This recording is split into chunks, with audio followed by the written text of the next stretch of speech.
bass? You know, one of the greatest places in the world to fish is an old rock quarry.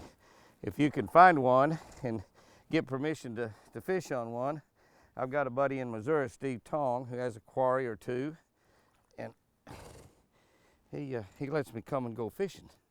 And I'm hoping to catch some crappie today because Steve said him and his wife Christy wanted some crappie, but that's a pretty good bass right there. And so we're going to try to catch him a mess of crappie, and in the meantime, we're going to get to go fishing. Oh, me. One of the things, the reason that we picked this place, we were actually going to fish somewhere else today, and but the wind is blowing, Lord of mercy, you can look at the top of those trees, the wind is blowing 30 or 35 miles an hour, and it's pretty difficult just about anywhere else. And Steve said, you know, I've got a place that's got the big hole in the ground, got 30-foot walls on it. The wind won't be bad down there, and I said, let's go fish it. So that's exactly what we're doing. And I don't know what we're going to catch. We have no idea. But he said he thought there was some crappie in here. Yeah, Whitefish was down deep. He was down deep. I mean deep. Oh, look at that. Boy, one of the things about a quarry too is you got really, really clear water. Normally they're just really, really clear. Unless you fertilize them and do some stuff to change it, they're very, very clear. Getting us a new boat ramp built over there. That's another advantage about having somebody that owns a rock quarry. Talk about, you know a guy? I know a guy can build a boat ramp in just a little while. That is cool right there. That is cool. Yep, just a couple more loads. We'll have a nice boat ramp right there to load out on. Oh, do I have great friends or what? Need a boat ramp? No problem. Steve called about 2 minutes ago. It took about 2 minutes to get that load right there. About 2 minutes.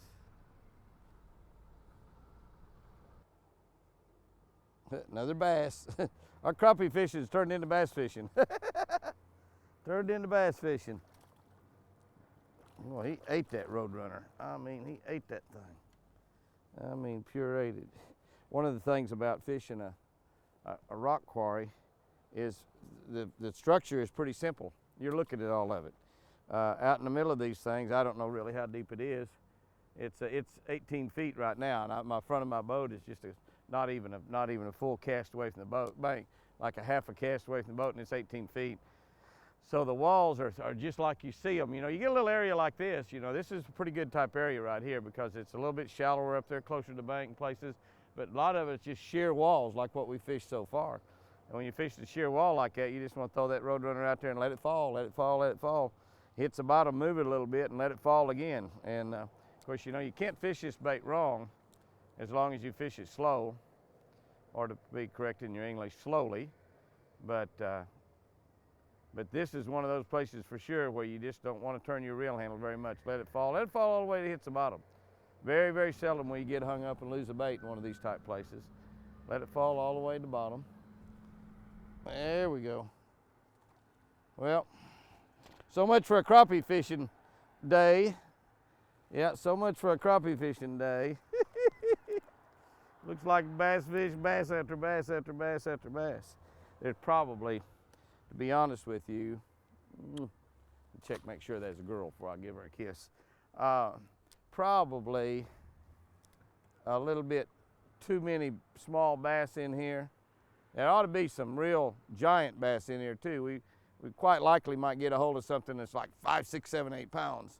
But you're probably not going to catch too many intermediate sized fish because this quarry basically is taking care of itself. In other words, there's no management, no fish management usually in a lot of these quarries. Now, you get some quarries that are really managed and they fertilize the water, they supplement the bait fish and add shad and stuff to them, and it's amazing how good they can get.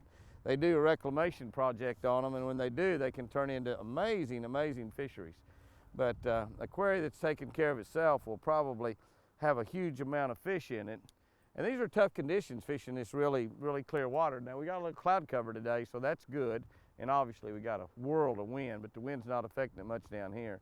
But the ones that just kind of taking care of themselves is usually going to be overstocked with smaller bass. That's a little bit nicer bass right there. Just as I say, we're probably not going to catch different sized fish.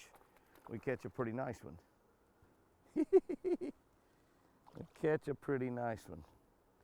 Come here, baby. Come here, baby. Oh, yeah. Yeah, that's a good fish there. And the fish actually are pretty healthy, so they probably got a lot of crawfish in here. My guess, I've been watching, I haven't seen any of them that have a crawfish down in their mouth, but my guess is that they probably got quite a few crawfish in here. Crawfish love rocks, and these rocks in here are calcium.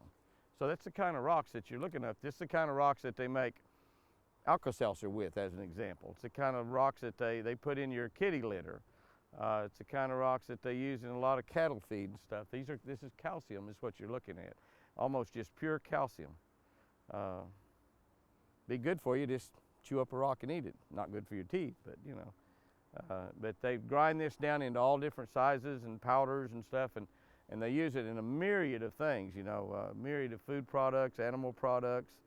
Like I said, kitty litter. It's just it's natural, what God created to do things right with.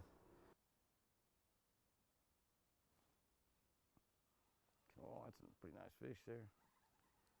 Pretty nice fish there. Oh yeah, oh yeah. Look at there, there's one with him. Look at there, there's one with him. Look at that, look at that, look at that. There's another one with him. Just as big, maybe bigger. Says, give me some of that. Gotta get me some of that. Ooh, yeah, nice one. Whee! One more spin, got you. I guess when I lose my, well, there's just a ton of fish in here. I mean, that's good sugar too. See that little slide there? There's some rocks there instead of just a straight up and down bank. Oh, boy, I tell you, you set the hook on this little Camo combo rod. That feels good, good, good. I mean good. The little rod I'm using is only a $49 rod and reel, but it's a great rod and reel. I've caught hundreds and hundreds of fish on one, not had any problems with it. You can get them just about anywhere, Bass Pro Shop, Dick's, Walmart, Cabela's. They're just about everywhere. Oh, look at that. That's a nice fish right there. Now that fish there, that's a male. Somebody else has to give that thing some sugar, not me. Now, isn't it amazing? We're fishing a rock quarry and there's 30-mile-an-hour wind. We found a little hot area here, and where is it? It's where the wind is blowing into the bank. Isn't that something? Just like I mean, every cast, I made about 5 casts in a row, a windy shoreline where the wind's blowing up against the bank. Just like if you was fishing a 100,000-acre lake, same type pattern that we use all over the country, and all this is a little rock quarry. And yet that pattern, windy point, is paying off with just fish after fish after fish. Come here, baby. Another crappie or bass here. This one feels like a bass. Which that other one felt like a bass. Just turned out to be a nice crappie. I believe this is a bass. I'm gonna say bass. I'm gonna say I'm wrong again. That's a male crappie there. You see how black he is? In the springtime, it's early May here in Missouri. In the springtime, the male crappie will turn black like that, and that's a nice, big, old, beautiful crappie right there. That dude is a good one. We are gonna have some crappie fillets. That's pretty good when you do that one-handed. I cut my shirt. At least it wasn't my tongue. And Crappie said, "That you can say that. I can't say that. It got my tongue." The only place I've caught crappie in the entire quarry is that one spot. I mean, one spot. There's another one too. So 10 foot to the right of that bush, and you catch bass. Now, if that theory is 100% correct, this is going to be a crappie. It's going to be a nice one if it is, because he's pulling like a banshee in my little camouflage rod and reel. He's a good one too. Whoa, that's the biggest crappie of all right there. Look at that one. Man, oh man. That is some crappie fillets right there. Look at that crappie fillet. Whoa.